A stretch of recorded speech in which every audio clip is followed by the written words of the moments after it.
Ընտրություններից 1.5 ամիս առաջ Շիրակի համայնքապետերից պետականամետ լինել է պահանջում մարզպետ Դավիթ Արուշանյանը, որը նաև ՔՊ մարզային շտաբն է ղեկավարելու։ Ճկուն համայնքապետերը հավանաբար գլխի են ընկնում, ինչ ասել է պետականամետ, եւ որպեսզի լրագրողներն ուրիշ բան չմտածեն, ճշտում է, պետականամետը իշխանամետը չէ։ Եվ բոլոր այն անձանց, որոնք պետական ծառայողներ են, հորդորելու եմ, պահանջելու եմ նաև, որ լինեն պետականամետ, հարգելի լրագրողներ, կուզեմ ֆիքսեք, որ ոչ իշխանամետ, այլ պետականամետ։ Պետականամետության դրսևորում է արդյոք ընտրարշավի թեժ փուլում մարզպետարանի ենթակայության մի քանի կառույցների աշխատակիցների աշխատավարձերը բարձրացնելը, թե ընտրակաշարք։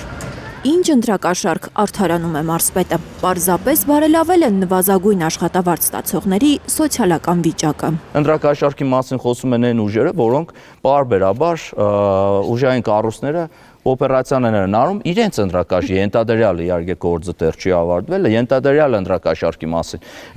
Եթե իրանց թվում է դա ինչքան բարձր բաղավեցին, որ մենք մի հոգու 20,000 դրամ կամ 30,000 աշխատավարձ բարձրացրեցինք, այն էլ 80,000 ստացող են, դա ընտրակաշարքի ու հանրությունը լրացնելու է իրանց արած ընտրակաշարքը, չարաչար սխալվում են։ ՔՊ-ական մարզպետը կուսակցական գիծն առաջ տանելով շարունակում է պնդել. Գյումրիի սցենարը չի կրկնվելու համապետական ընտրություններում, Գյումրի 2 չի լինելու։ Կարծիքով չկա որևէ մեկը, որը կասկած ունենա, որ թե Գագիկ Ծառուկյանը, թե Սամվել Կարապետյանը ցայները տալու են Ռոբերտ Քոչարյանին, եթե իհարկե կարողանան հավաքել այնքան ցայն, որ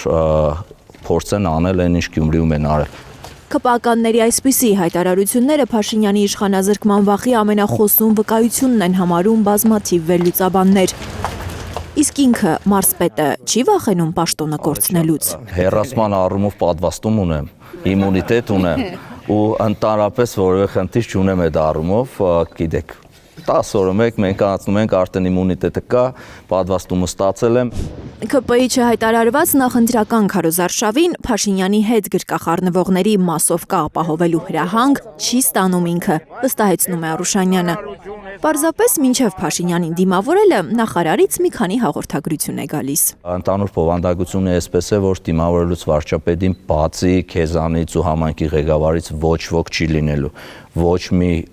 անձ բացի ձեզանից այդտեղ կանգնած չլինի, երբ որ վարչապետը գալիս է։ Բացի դրանից վարչապետի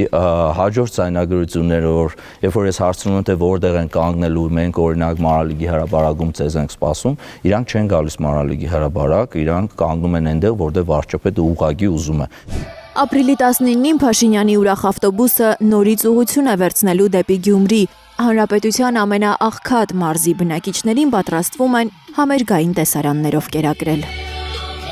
Լիլիթ Գասպարյան, Ալեքսանդր Սարգսյան, Խաչատուր Գևորգյան, Հայլուր։